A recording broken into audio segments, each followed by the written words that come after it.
I think all of the daily clutter just walked out of the room. Everybody, you're listening to Big Blend Radio with Nancy and Lisa, and you just heard acclaimed classical pianist, performer, and producer Hunter Noack play In a Landscape, which is by John Cage. And Hunter is the current National Parks Arts Foundation artist in residence at Haleakala National Park in Maui, Hawaii. And go look at his website, hunternoack.com, and that's Noack, hunternoack.com. Also, the National Parks Arts Foundation, they rock because they bring people like Hunter to national parks where they get to have a 1-month-long residency in a park from, Haleakala or Volcanoes, a national park in Hawaii, all the way to Fort Union in New Mexico or Chaco or Aztec Ruins or Dry Tortugas in Florida. I mean, it's really unique. And you can learn more about them at nationalparksartsfoundation.org. But welcome, Hunter. That is so beautiful. I feel like all my stress from the day just went away. Thank you. Thank you. Yeah, thanks for having me. Oh, man. Nancy, did you just want to go outside? Like, really, when you were listening to that? I'm still there. I know. It's when you listen to your playing, you've got this amazing, beautiful dynamic to it that's so soft and it sneaks up on you, and just when you go like off into a space, you bring us around to another. I don't know. I get very visual with music like yours, and that kind of playing where I went from the ocean to a forest. It does put you out in the landscape.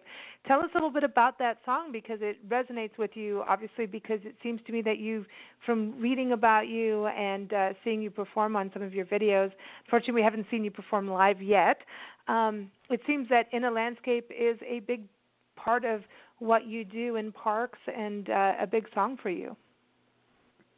Yeah, John Cage's piece In a Landscape was really the inspiration for a concert series that I started 2 years ago, which has the same name. It's called In a Landscape, and I take a 9-foot Steinway grand piano out into both public lands and private lands, mostly public lands, state parks, national parks, cool. BLM, Forest Service, and we do concerts, all classical concerts, either solo piano music or a lot of the times chamber music. And out in nature, the concerts are free and open to the public, and we give everybody wireless headphones, so they have sort of a concert hall acoustics and also the ability to wander through the landscape. And what's special about this John Cage piece is that to me it's kind of the best example of music that it almost acts like background music. In a landscape concert, my hope is that I am not the center of attention, but that people are just given the opportunity to be present in the great outdoors. And so with a piece like John Cage's In a Landscape, the music kind of just gives you an excuse to wander around and daydream and kind of marvel at the world around you. I love that you do that with your music because I think it's so, Nancy and I were talking about this before, that when we travel, there's road trip music that comes from, like, you have a vibe of certain music, and I know that driving up into the sequoias, all of a sudden, like, no, we have to have this on or this, and suddenly it does get more classical as you get into nature. It's interesting how it changes. Like, if you're driving across Texas, it's rock and it's country, like outlaw music and all of that. And then as soon as you get into, like, these peaceful, natural landscapes, it really works. It's interesting also because I think the way we human beings are wired, that we don't sit still very well. You know what I mean? There's a nonprofit out there that has kids. We're big proponents of getting people out there to take a walk. We actually have a whole Facebook group dedicated to getting people to take a walk so that they would observe things. And there's a teacher out there who created some nonprofit, and I haven't called her. We just saw this the other day. She gets kids out there walking so that they'd actually be moving and physical instead of on a video game, and listening to podcasts. And for some kids, the podcast thing, by listening while they're out there in nature, they're able to take in a lesson better than if they're in a classroom. So I wonder about this, like with your music, how that effect is, where people are, there's this other, I think it's like, it's more kinesthetic, where it gets you to kind of, it's almost meditative, where you take out the monkey mind stuff and you can focus better. Absolutely. And one thing that I've noticed in our various audiences, we play both in cityscapes and in parks inside metropolitan areas, and then out kind of in more remote areas. And we have a really wide mix of folks that come and listen to this. A lot of them are first-time classical music listeners. They've never seen a grand piano before. We get a lot of children where it's their first live music concert. And what's amazing is that you can have, kids wearing these headphones dancing around to a little Mozart trio over in the corner, and they're not disturbing the sort of seasoned classical music listener that just wants to sit right in front of the piano and listen without headphones. So that I didn't really expect the headphone thing to be such a big part of this project, but it really has made a lot of people feel way more comfortable experiencing this music and kind of opening them up to a different experience because they have the freedom to do whatever they want. I love that, especially like you're saying for folks that may not have, grown up listening to classical music or understand it. And there's almost a, I don't want to say this wrong, but there's almost a stuffiness to learning classical music, just like wine tasting. It's the same thing. Art galleries. There's this whole thing that you better be a professional about it. Like, even before we went on air, I was like, how do I pronounce this? One of the songs, because, hey, we all have a different level of education, and it doesn't mean you're wrong or stupid or ignorant if you don't know something. And I think that these kinds of experiences, you're giving someone that comfort to actually just enjoy it without being like pummeled. Absolutely. I think that's one of the, this whole project sort of came out of just my love for being outside, and whenever I had, whenever I was going through something difficult, my immediate response was to go out, go backpacking or go camping or just go for a hike. And I think by putting people in these inherently restorative environments, it opens them up to just feeling and thinking and daydreaming, and where, as opposed to, putting people in a concert hall, it comes with all of these other assumptions about how you're supposed to behave and things that you're supposed to be doing and thinking and feeling. And you put people outside and they're just happy. And the music people are able to connect with the music in a way that that they just aren't able to in any other environment. Does it make a difference to you when you're actually performing as to whether you're in a concert hall or outside? Yeah, it makes a huge difference. So in a concert hall, where everything is perfect, the acoustics are perfect, I really only have myself to fight against. I have my nerves, I have my anxiety, I have my fears. Outside, if it's windy or if it's cold or if it's sunny or if a train goes by or a helicopter or a flock of birds fly in, I have these external things to be aware of, and so in a way it makes my intention with the music, my intention has to be stronger. And I also just love, in between pieces, I just get to sit and feel the breeze and smell the trees and the grass. And before a concert, I get to walk around and take a little hike, and it's so much more calming to actually perform. And then with the audience too,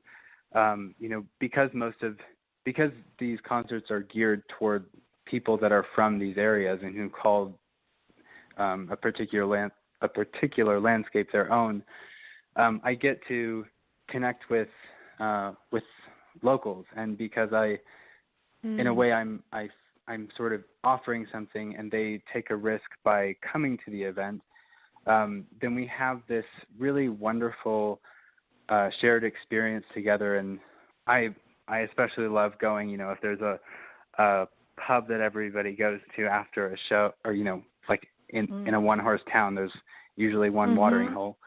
Yeah, and we know them all. We know them all. Yeah, I really love to just go out after the show and meet everybody that's been there, and people that are from different walks of life than my own. That's also just so much more fun to me than. I mean, I love the concert hall, and I love the Classical Music Institution, and there are so many things about that are so important.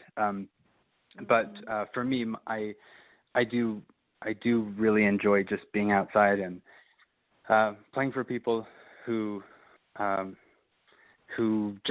also just like to be outside. I know sometimes I think families come in and they're like, hey, let's check out this park, and this is an excuse to go to the park. So, it's like gives you that, oh, there's something going on. And I think with what you're doing in all ways, performing and going into parks and things like that, number one, you're bringing awareness to these places.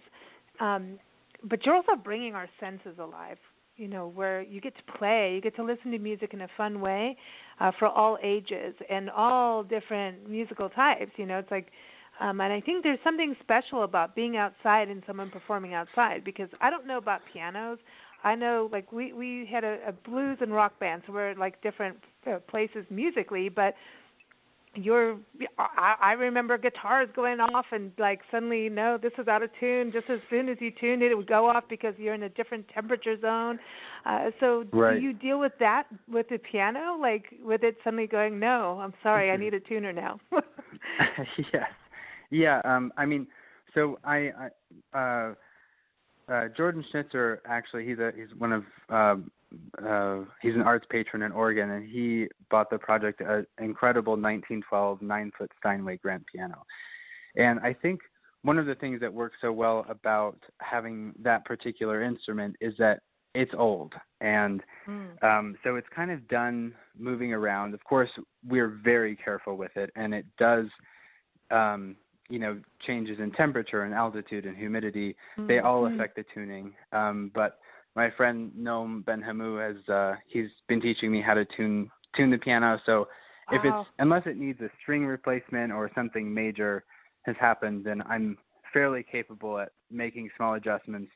But I also sort of like the imperfection of a piano. If I tune it in the afternoon, and then by the time evening rolls around and the concert starts, and things are just a little bit off, I feel like that's kind of how it's supposed great. To be. Yeah, that's how it's supposed to be. It's more human. Yeah. And I think, it's interesting, the concert hall thing is interesting. And I get what you're saying about the acoustics can be perfect, but it can also have a lot of old lady perfume and hot temperatures. Oh, Nancy, now don't be like that. No, I'm just saying there's a different thing, and you're kind of all squashed together sometimes, depending. And then, there's a whole different vibe to being outdoors, and the kind of music that you're playing, to me, feels like it is best played outdoors. And then there are people who normally maybe wouldn't even go, but because it's outdoors, will go. It takes kind of that edge off of classical music, which is, kind of sometimes for some people would think, oh, that's too highbrow for me, or I'm not comfortable with it. But if it's outside in nature, I mean, like if you're playing and geese fly over, ducks run by the piano, and everybody can kind of like relax about the seriousness of it. Yeah. It's a really nice way of getting like people out of their that. comfort zone and to really like soak it that. in. And I think, because the way you play, like you definitely, to me, have that. You're one with nature. I don't know how to say it other than that. It's like you're one with nature because of your such subtle dynamics, and I know that's years of practice and performing and doing, you've traveled all over and lived in cities too, and I know you love nature, but for you, do you listen to nature to create? Because I know you also write poetry and you produce, you do all these things too. So it's not just at the piano for you. You've got like an amalgamation of what you do. Yeah, and that's primarily what my residency at Haleakala National Park is for.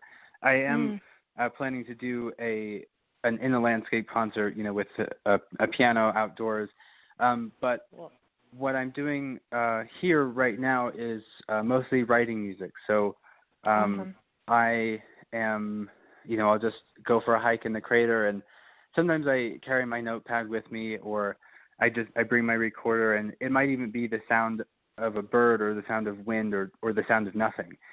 Inside the crater is one of the most quiet places on Earth. And actually, like John Cage's kind of revolutionary piece, 4 minutes and 33 seconds, where the pianist sits and does not play a thing. There's a similar just awareness that I think inspires the music and that I create. And then in the actual concert, I'll of course perform the music that was written for this place or inspired by this place. Awesome. And we'll see what that looks like.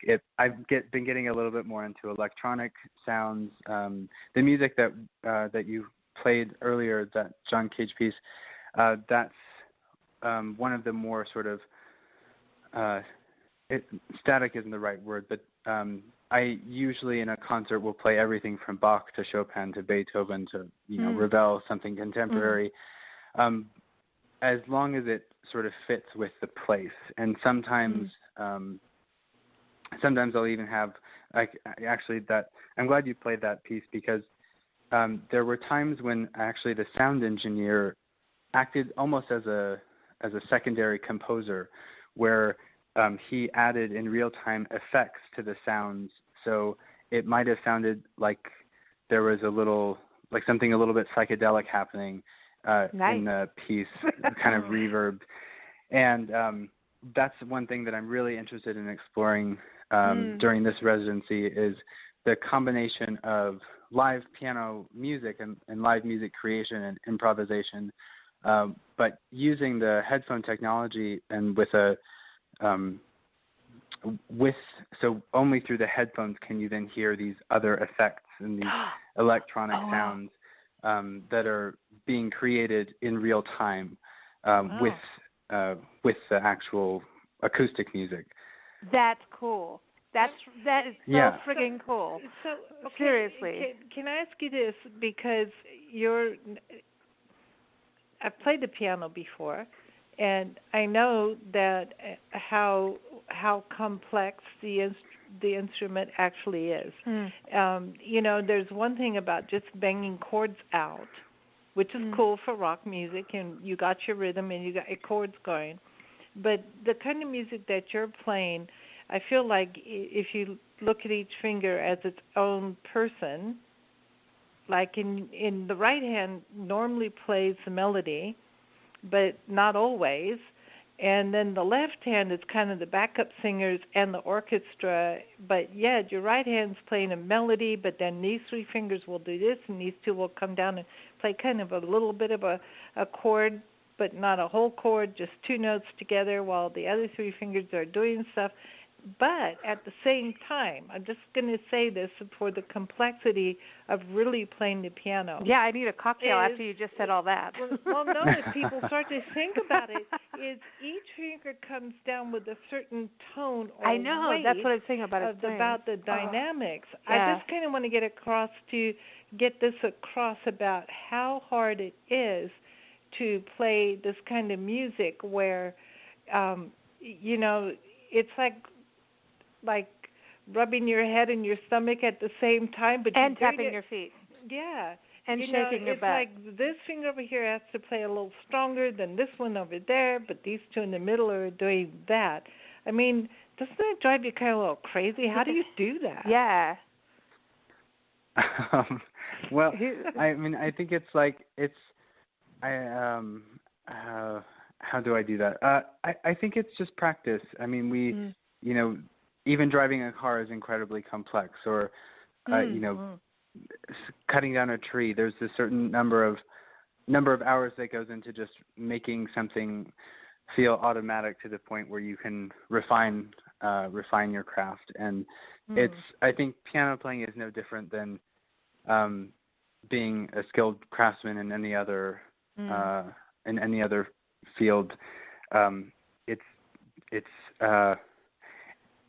It's just, I guess, slightly more obscure, and well, I don't know. Modest. That's yeah. You're really very modest because it takes a lot of skill. Yeah, because that's what I was listening to your dynamics of it is just so like, you know, and understanding and knowing your piano, I think, is such a big part too. Like, because there's always going to be one key that's a little different than the other. Like, I don't know, maybe that's just because of the pianos I've played, and you know, they like one key will always be a little looser or something than the other one, and you suddenly have to play different to accommodate that.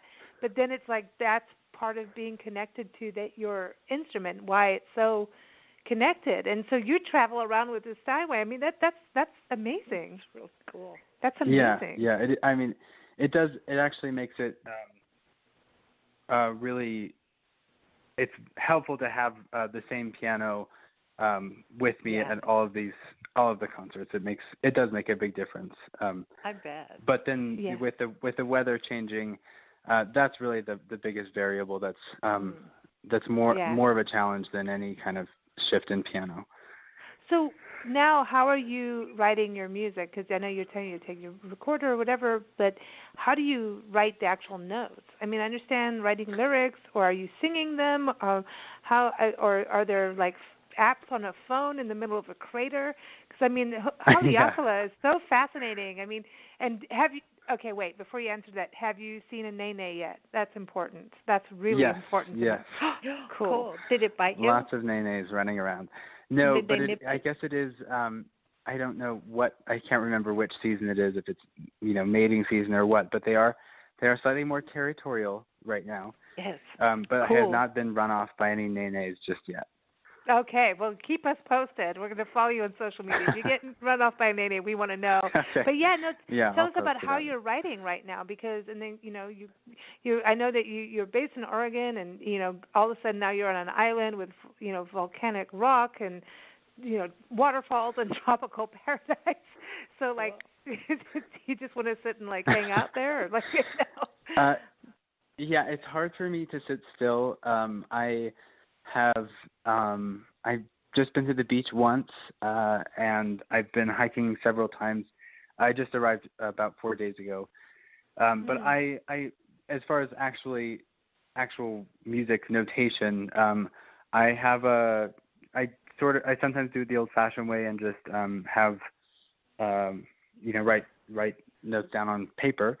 I also have a program on my computer and a little MIDI keyboard. I don't have my piano with me, but there are several pianos around the island that I have access to. So I'll, run down the mountain and practice for a little bit and try things out, and then run back up and put it onto my computer, and I'm just sort of in the playful stages right now of experimenting, and I haven't done enough composing throughout my life to really have come up with a system yet. I was trained as a classical pianist, and only really started composing in Los Angeles during my undergrad, and even then it was mostly just improvising. I never really wrote anything down, because it was usually for fellow students who were in film and needed like a score, and it was 10 p.m. and they needed something by 8 a.m. So I just record something. But yeah, so I that's maybe another thing that I'm hoping to get out of this, having a month by myself to just kind of listen and wonder and play with this idea of composing. Maybe in 3 weeks I'll have a better answer to that. Well, I love that because awesome. I think what the National Parks Arts Foundation, there's two things that I want to touch on. I think number one, their residencies are just so unique and cool. Like, who doesn't want to go create for a month in a park, whether it's historical or where you are? It's like so incredible. And we look at, what are they going to create? What are they going to create? But I think there's also I want to talk about where you connect with the community. I want to touch on that a little bit. We were talking about that a little bit earlier, but I think there's something really cool about their events that connect with it, workshops, and I know you're going to do a performance, but I think this is so important. We were talking about this with Tanya Ortega, the founder, just a few days ago on Friday's show, about the importance of artist in residence programs. And, it's like, how good is it for your resume and things like that, and what do you create and how good it is for parks, because the art and the music or the poetry goes, sometimes worldwide, depending on what it is, because they open the doors to every style of art, whether it's music, ballet, poetry, writing a book, doing a film, whatever it is, they're open to it. And I think that's so neat. And they are very flexible once an artist goes in, and the artist will say, I envision this, and it can fluctuate according to their experience. But I think it's so important to note is you talk about it being a learning thing for you as well, and I think that's such a huge thing that artists of all mediums need to know, that an artist in residency is not just something really cool for resumes and things like that, but it's also, or the experience, because it's super cool, and the creative process, but it's a learning, it's a place to have that open door to just really work on something and change things up. It's cool.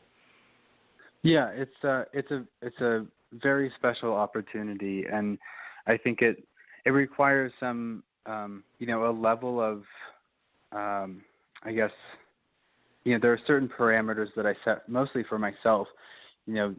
No television, no phone, no internet only for research purposes. And even with those boundaries and and being in this isolated place, suddenly if there's any, without the distractions of being at home, it's in those moments that I get to think, how would I like to create, or what would I like to create? And I totally agree. I think residencies are so important because they are not goal focused; they are process focused, and it's not about what we create, but it's how it's about the creative process. And it's an incredible gift to be given time to just explore a process. And so I'm so grateful. I know this is the first residency that Haleakala National Park has been open to, and everybody here is, of course, just delightful and so helpful and supportive. And then, of course, the National Parks Arts Foundation and Tanya, they've been just generous and really supportive in however this project manifests. And I mean, it's super cool. I love like it. Seriously, it is. This is like the greatest experiment. I know. Can I be you for like one of your weeks there? I just want to go there. Yeah. But it is beautiful, and I think it's so. I want to give a shout out also to the National Endowment for the Arts because they sponsored also. Right. You're doing a concert on December 18th. Everybody, 6:30 p.m. Hawaii time, and you're at the Seabury Hall. Campus at the Creative Arts Center that I can't pronounce, but it's in Maui. Right. I won't try and pronounce it either. I don't know. Tanya, where are you for that one? I know, but it's at the Creative Arts Center, and everyone, if you go to nationalparksartsfoundation.org and follow them on Twitter and Facebook, and anybody in the arts needs to sign up for their newsletter so you can get the notices for these opportunities because they zoom in, and then, like, the grant has to be completed now, and they can zoom out before you submit. So, like, submit now. But go and get their newsletter and follow them on social media and Twitter and Facebook so you get those opportunities. But if you follow them, you'll be able to get all the details for this event. So, so you're going to be on a campus, which is cool. That was a part that I think is so cool because you talked about going into like the local watering hole, right? Nancy and I love to do that. We travel to national parks. We're on a quest to go to all 417 national parks. Oh, wow. Yeah, well, we were on the road for 3 years, and then we realized, like, this is going to take us a long time because we're not just, we're doing, like, month at a time at a place, so it takes, right. our whole life now. But it's this thing, that was the other part I think that's so cool. You talk about that where it is connecting the community to the park, which is something that is why we do what we do, is so that, if the community is strong, the park is strong. If the park is strong, if the community is strong, the two together, like they are interconnected. And, when someone comes in and, sometimes we live in Tucson. Saguaro National Park is our backyard, literally 5 minutes from our doorstep here. And sometimes you forget about these treasures we have in our backyards. That's why we have a magazine now, just to keep reminding people. But there is that thing where we will go, oh, yeah, we have this park. So when friends come in or family, every 5 to 10 years, people will go to that park. And, of course, there's a gazillion people who don't live that way, who are in the park all the time. So just saying, we know you're there. But I'm saying when someone comes in and ties the community to the park and vice versa, I think that's a really special part of what you're doing, especially because you're also showing it in a different way than everyone has seen if they've been in there. And for tourists and visitors, travelers, that's a cool thing too. But I think what you're doing is a special bond between the community and the park, obviously with the National Parks Arts Foundation and also the Park Haleakala as well. Yeah. I hope it does, and I think we've seen that with the people that are within a certain radius of the concerts that do come. It is a way for people to have a different experience with land that they're familiar with, and with parks, especially with national parks, we think of. They are obviously federally operated, but a healthy Haleakala National Park means that the water, the resources, the endangered species, the endangered, the native flora fauna that's being meticulously cared for and cultivated, and there is so much work that is done in the park that then translates to a healthier community down the hill. And even though it's operated,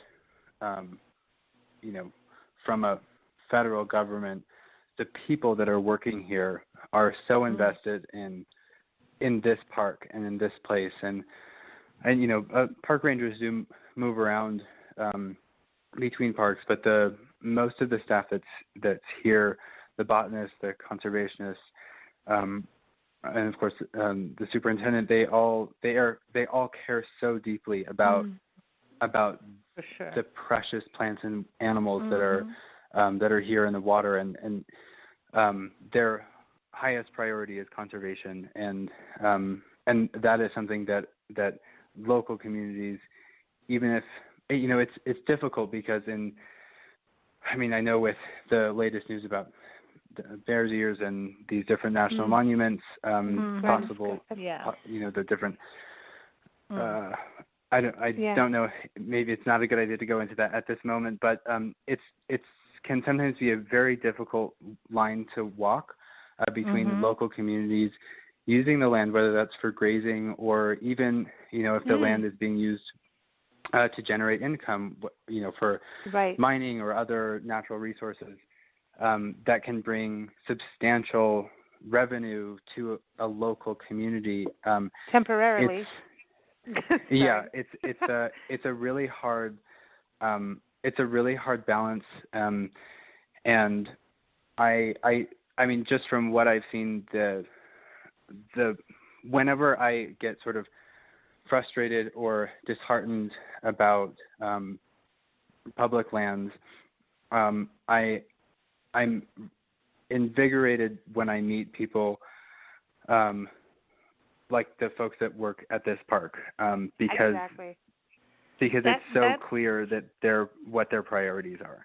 Yeah, that has been our experience with whether Park it Rangers be rock. state or national park rangers. Mm-hmm. We have to give a big shout out to the rangers. Their hearts are gold. I mean, I don't care. Forest Service, park, all of it. All of it. Public land, and the people who really work there. They know. They know about the web of life and how it works, and they understand what can happen when you let industry in, or, we understand about politics is politics. Basically, and it's too bad because it really has nothing to do with people making decisions over things they have no idea about, and that's a sad comment on our current. Well, the reality is this, eventually when our land runs out, we're going to be really upset about it. And every time a chunk is taken away, we need to look at it. And there's better ways to live our lives. And I think, again, my point is, when there's this bridge, which is through music and art, that bridges the community to their parks and the parks to their community, because the parks are so underfunded that it's so hard for parks to get out there into their community all the time too. As much as they have these educational programs, it's very hard. But someone like you and what the National Parks Arts Foundation is doing is taking this around the world. People are able to hear your music and hear like this radio show even, and I'm not touting our horn. I'm just saying it's like it is something that you can't put a limit to art. You can never put a limit to it. And people aren't always able to get to Haleakala National Park in Hawaii. They may be elder, or it could be a financial thing, or whatever it is, or they're around the world. But through things, art and music, they are able to be transported there and have a feeling of it, and maybe preserve it that way. People saved whales even when they've never been to the beach to see a whale. But it's by communication, and art is the biggest form of communication, I believe. So thank you for what you do, because you are bridging the gap. So we really appreciate it, Hunter. And your music really just made me feel really good. Can I just tell you that? It's just really. Yes, thank you. I want to go hang out in the forest right now, But thank you for what you do. And everyone, again, go to hunternoack.com, and it's Noack, hunternoack.com.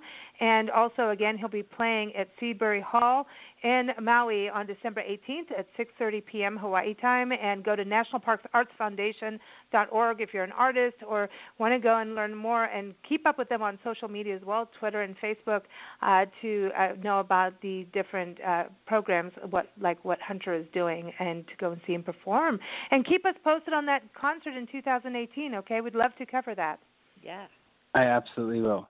Okay. Thank you. Thank you so much, Hunter. Enjoy your time, okay? Thank you both for having me. It's been a pleasure.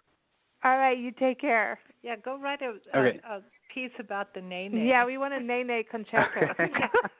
Okay. I'll do Take that. Care. Bye-bye. Okay, bye-bye. Bye-bye.